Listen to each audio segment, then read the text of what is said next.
안녕하세요. 저는 한국석유공사 기술센터에 근무 중인 권호광입니다. 오늘 일단 이렇게 초대해 주셔서 주최 측에 감사드리고요. 그다음에 제가 처음부터 쭉 봤는데 모든 대화 내용들이 전력 분야 쪽이라서 저희처럼 아직도 땅 파서 이렇게 석유 찾고 개발하는 어떤 이런 직업에 종사하는 사람이 이 회의에서 연설을 하는 게 맞는가 싶을 정도로 그렇습니다.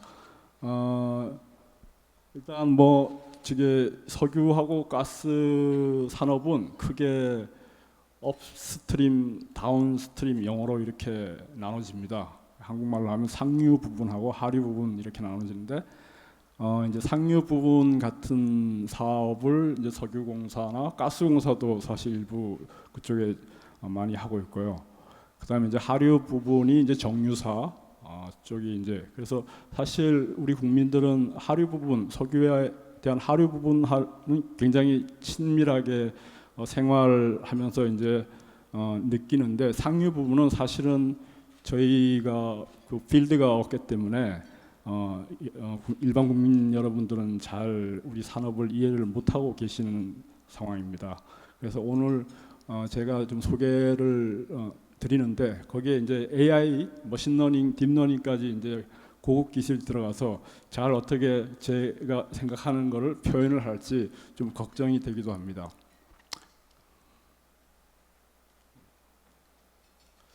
이게 이제 보통 매체나 영화, TV 같은 데 보면은 이제 석유 산업하면 이런 그림들이 좀 많이 나오는데 굉장히 이제 좀 노가다 같은 어떤 그런 이미지인데요. 뭐 과연 이런 데서 AI 같은 고급 최신 기술들이 적용이 될까 이렇게 사람들이 이제 많이 생각을 할 수도 있습니다. 근데 이제 여러분들도 아시다시피 석유 산업은 굉장한 돈이 몰리는 산업입니다. 그리고 이제 우리가 일반적으로 이제 농담식으로 얘기하지만 이거 이제 노다지 사업이기도 하고 그다음에 이제 영어로는 이제 하이 리스크 하이 리턴. 그래서 성공하기는 힘들지만 한번 성공하면 대단한 이제 수익을 남기는 사업이고요. 실제 2019년에 이제 그 매출 규모로 봐서 세계 이제 거대한 기업들의 매출액을 버블맵으로 이제 만들었는데 저기 노란색 왼쪽 위에 있는 노란색에 있는 회사들이 이제 석유 회사들이고요. 그다음에 이제 오른쪽 아래에 있는 저기 월마트의 매출액을 월마트가 최대 매출액인데 월마트를 빼고는 이제 상위에 랭킹된 어떤 회사들이 석유 회사고 그만큼 매출이 많기 때문에 어떻게 보면은 고급 기술을 갖고 있는 서비스 컴퍼니들은 저 석유 회사가 타겟이 될 수도 있습니다. 그러니까 본인들이 개발한 기술을 이제 석유 회사에 파는 어떤 그런 이제 사업 구조가 되는데 다양한 기술이 있겠지만 역시 ICT 기술, 인공지능 기술 이런 기술을 개발하는 업체들도 근저 석유 회사의 어떤 사업에 영향을 주는 그런 사업 구조가 현재 활발하게 진행 중에 있습니다. 최근 이제 석유 산업이 좀 변화가 있었습니다. 일단은 지금까지는 우리가 얘기하는 그 이지 오일, 쉬운 오일을 개발하고 생산하는 그런 시대가 있었는데 이미 그런 좋은 시대는 지나가고 있습니다. 그래서 비근한 여러 미국의 셰일 가스 같은 경우 굉장히 어렵게 하이 테크놀로지를 적용해서 어렵게 생산하는 하는 어떤 그런 사업인데 그런 이제 이지 오일에서 심해 그다음에 셰일 가스 등 그런 어려운 오일 산업으로 바뀌어가고 있습니다. 그 와중에 이제 최근 몇 년 전부터 저유가 시대가 도래를 했죠. 그래서 각 석유 회사들은 굉장히 힘든 시기를 이제 겪었는데 그 시기를 겪으면서 얻은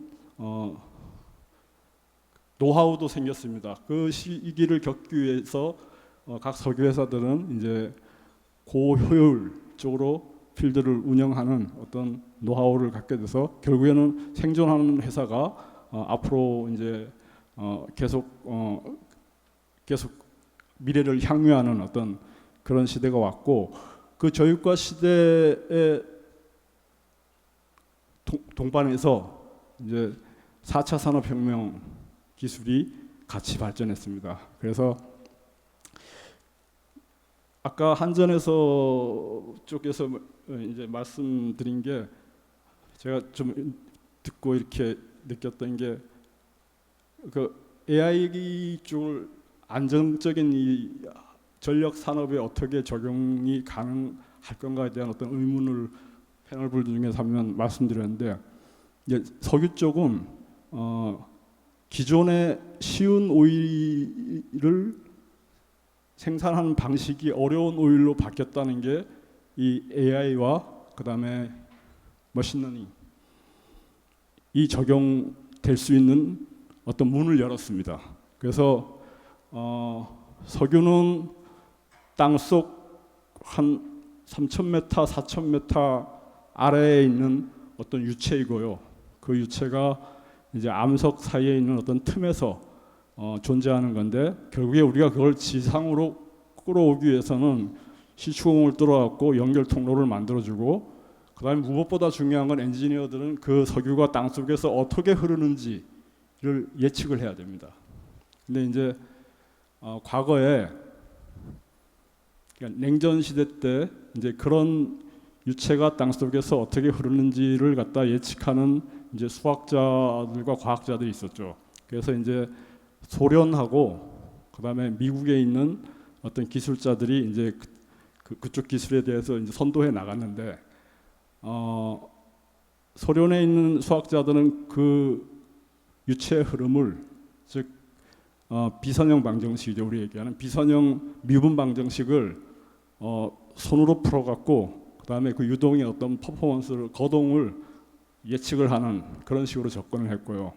미국에 있는 기술자들은 IBM 컴퓨터가 그 당시에 이제 발전하는 단계니까 컴퓨터를 이용해서 미분 방정식을 차분 방정식으로 바꿔갖고 좀 변칙적으로 그 유체의 유동을 이제 예측을 했습니다. 그때 소련의 과학자들이 얘기한 게 뭐냐면, 미국의 과학자들을 비웃으면서 저 실력도 없는 애들이 저런 컴퓨터에 의존을 해갖고 이제 어려운 문제를 해결한다 이러면서 비웃었는데, 지금은 모두 다 컴퓨터를 이용해서 그 문제를 풀고 있는 그런 게 됐습니다. 마찬가지로 AI도 제가 보기에는 머신러닝도 뭐 그렇게 되지 않을까라고 생각되는 게, 제가 아까 말씀드렸지만 기존에 저희들이 풀었던 문제들의 환경과 지금 앞으로 우리가 풀어야 될 땅속의 거동에 대한 어떤 환경이 이제 바뀌어갔기 때문에 기존에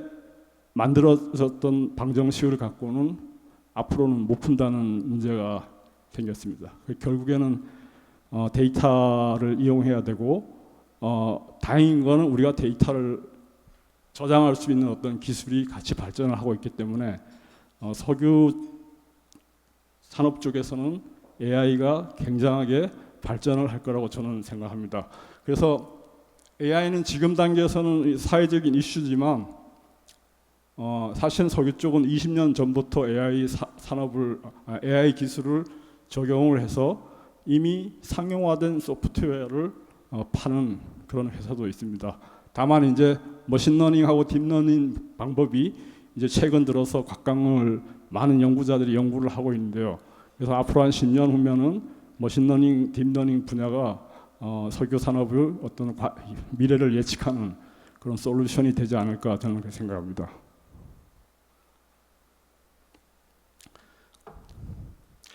이거는 이제 이게 저희들이 석유 EMP 산업 EMP 회사들이 하는 일들을 이렇게 그림으로 도시를 했는데, 예로 2013년 이제 석유공사가 GS에너지하고 같이 어떤 입찰, 중동 지역의 입찰을 들어갔습니다. 광구 분양을 위해서 이제 들어갔는데, 그 광구의 자산의 가치가 한국 돈으로 그 당시 돈으로 환산하면 2조 달러입니다. 2조 달러. 그러니까 그 광구가 생산하는 오일이 그 당시에 160만 배럴 일산이었는데 아마 우리나라가 하루에 수입하는 양이 300만 배럴일 겁니다. 그러니까 우리가 수입한 양의 반의 이상을 이제 그 광구가 생산을 하는데, 사실 이제 그 나라에서 저희에게 오파를 프로포저를 내봐라 한 것도 굉장히 큰 어떤 일이었어요. 왜냐하면 그 전에는 우리 감히 중동에는 이제 들어갈 수도 없고, 중동에 있는 그런 대형 유전의 산유국은 뭐 미국이나 아니면 유럽의 메이저들하고만 이렇게 파트너십을 맺었는데, 어쨌든 간에 저희들한테 들어갈 수 있는 기회를 줬고 저희들한테 기술 프로포저를 내라 그래갖고 저희 회사에 있는 이제 최고의 기술자 열 몇 명이 일단은 투입이 됐고 한 3달 동안 엄청난 양의 어떤 작업을 했습니다. 그게 이제 예를 들어 갖고 컴퓨터 워크스테이션 48대를 붙여갖고 시뮬레이션을 이제 돌려갖고 결과를 냈는데, 어쨌든 간에 그 프로포저를 냈고 그 다음에 그쪽에서 이제 그게 잘 썼다 그래서 우리는 그 사업에 못 들어갔지만 GS 에너지는 이제 들어갈 수 있는, 그래서 우리가 민간 기업을 도울 수 있는 어떤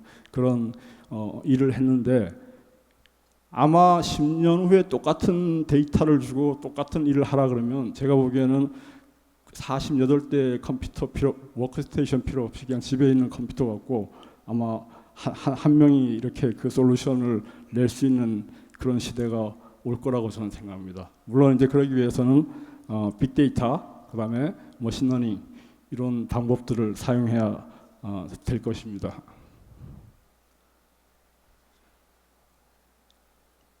제가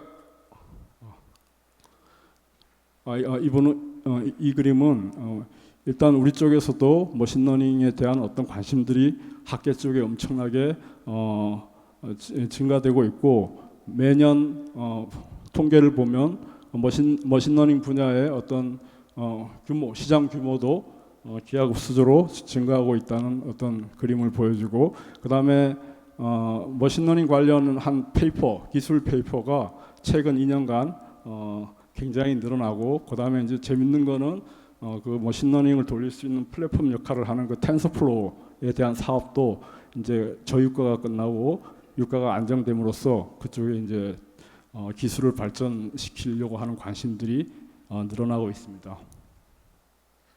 제가 궁금해갖고 과연 머신러닝을 이용해서 석유 가스 산업 쪽에서 어떻게 향후에 어떤 일이 벌어질 건가를 이제 구글을 통해서 검색을 해봤는데, 뭐 머신러닝을 이용하든 안 하든 간에 과학자들이, 엔지니어들이 궁금한 어떤 분야를 이제 머신러닝으로 풀겠다 그런 얘기고, 일본 같은 경우는 아까 말씀드린 것처럼 땅 속에 있는 유체 유동을 어떻게 시뮬레이션 할 건가, 이번에는 땅 속에 오일과 가스가 어디에 있는지 예측하는 방법, 뭐 그런 분야들이 이제 쭉 10개 분야를 나열하였습니다.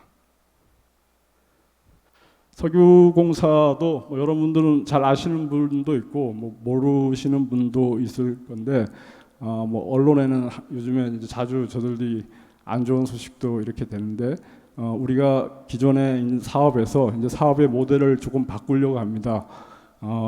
남들이 잘 안 하려고 하는 심해, 바닷물의 수심이 한 1000m 되는 심해 탐사, 시추 하고, 그다음에 이제 미국에서 좀 활성화되는 셰일가스 산업, 그다음에 이제 저 CCS 카본 캡처링하는 사업, 그다음에 EOR 사업. 일단 저기 셰일가스 사업은 또 머신러닝이 왜 우리가 머신러닝을 해야 되는지 저 셰일가스 사업을 하면서 저희들이 또 배운 점이 있습니다. 왜냐하면 셰일가스라는 거는 기존에 있는 컨벤셔널한 오일하고 가스와 다른 암석 속에 있는 아주 생산되기 힘든 사업인데, 저걸 이제 미국에서 생산을 상업적으로 한 이유가 그 시추하고 그 웰을 만드는 기술을 굉장히 발전을 시켜서 그 비용을 굉장히 떨어뜨렸습니다. 그래서 과거에는 생각도 못했던 어떤 그런 거를 이제 경제성 있게 사업으로 만들었는데, 저 셰일가스 속에 셰일의 속에 있는 가스나 오일의 유동은 기존의 방정식 갖고는 풀 수가 없습니다. 그리고 저 필드를 개발하기 위해서는 기존의 필드를 개발하는 것에 비해서 수많은 웰들이 들어가야 됩니다. 즉 다른 말로 그 웰들로부터 우리는 막대한 데이터를 얻을 수 있고, 그 데이터를 잘 활용을 하면은 우리가 기존의 방법이 아닌 새로운 방법으로 풀 수 있는, 그 유체 유동을 풀 수 있는 어떤 그런 솔루션을 이미 연구를 하고 있는 분들도 많이 계시고 있습니다. 그리고 마지막 그림의 EOR이라는 거는 여러분 아시는지 모르겠지만, 우리가 석유의 어떤 지층을 찾아서 그 석유를 땅속에서 회수를 하면은 많이 뽑아야 40%, 20%도 못 뽑는 데가 있고, 여전히 80%에서 60%는 땅속에 있는 상태에서 우리가 그 사업을 종료합니다. 근데 만약에 기술이 발전되면은 거기에서 10%만, 1%만 더 뽑아도 그건 굉장한 경제성을 올리는 어떤 그런 기술이 될 수 있는데요. 저런 기술도 기존에 있는 방법으로는 풀기 어려웠기 때문에 못했고, 아마 이제 저희들이 어떤 빅데이터를 구축하면 그 데이터의 패턴 이런 것들을 이제 연구를 하면 풀지 않을까, 그렇게 생각됩니다. 결국에는 데이터는 새로운 오일을 찾을 수 있는 어떤 찬스가 될 거고, 그럼으로써 이제 한 회사의 뭐 효율성 이런 것들이 올라가겠다, 이런 내용입니다. 자, 소경서가 현재 추진하고 있는 어떤 딥러닝 분야가 적용된 어떤 업무를 소개하겠습니다. 이거는 땅 속에 있는 오일을 어떻게 찾느냐인데, 예를 들어 그 똑같습니다. 저기 초음파, 우리 병원 가면 초음파나 MRI 찍어서 몸속에 어떤 그런 걸 보는 것처럼, 저희들도 어떤 팔을 보내갖고 땅 속에 있는 4km 아래에 있는 어떤 지층의 형상을 저희들이 예측을 하는데, 계산을 하는데 머신러닝 기법이 적용되어 갖고 그 해상도를 높이는 작업을 지금 하고 있습니다. 이거는 셰일가스와 관련된 건데요. 저희들이 이미 작업을 하고 있고, 아까 얘기했지만 셰일가스는 시추를 해야 되는데, 그 시추공을 얼마나 효율적으로 만드냐가 이제 키 작업인데요. 그래서 작년에 이제 저희들이 그 캐나다에 있는 필드에 시추를 세공을 했는데, 저희들이 시추 전에 예측했던 어떤 그런 생산량보다 한 반 토막이가 나는 생산량이 나왔습니다. 그래서 사장님이 이제 불러갖고 엄청나게 저희들 혼난 일이 있었는데, 그래서 올해는 저희들이 머신러닝을 이용해갖고 다시 예측을 해서 내년도에 세공을 더 뚫으려고 합니다. 그래서 이제 그게 내년도에 세공을 뚫으면은 과연 기존에 예측했던 것과 머신러닝을 이용해서 예측했던 것들이 어떤 게 잘 맞는지 이제 검증이 될 건데, 하여튼 다양하게 저희들이 예측을 해갖고 저희 사업의 효율성을 높이기 위한 노력을 하고 있습니다. 이거는 우리 동해에 있는 가스전이 이제 2004년에 생산이 됐고, 이제 거의 생산이 종료되는 상황인데, 앞으로 얼마나 더 생산될 것까를 예측을 하려고 하는데, 저희들이 문제가 있었던 게 미싱된 어떤 그 압력 자료가 있었는데, 이거를 머신러닝을 구현해 갖고 저희들이 복원하고 이 가스전의寿命이 얼마인지 예측을 하였습니다. 이거는 지금 이제 그 외국에 있는 메이저 회사들과 서비스 컴퍼니들, 그 다음에 IT 회사, 그리고 부품 소재 회사들이 모두 힘을 합해서 새로운 비즈니스 모델을 만드는 그림이고요. 석유공사도 마찬가지로 한국에 있는 어떤 회사들과 중소기업들과 함께 지금 머신러닝, 그 다음에 DOF, 스마트 필드 등의 어떤 소규모지만 그런 어떤 작업을 하고 있습니다. 그래서 석유공사는 일단은 해외 EMP 필드를 갖고 있고, 한국은 ICT 강국이니까 앞으로 두 분야가 잘 이렇게 협력을 하면 좋은 사업 모델이 되지 않을까 저희들은 그렇게 생각하고 있습니다. 이상으로 발표를 마치겠습니다.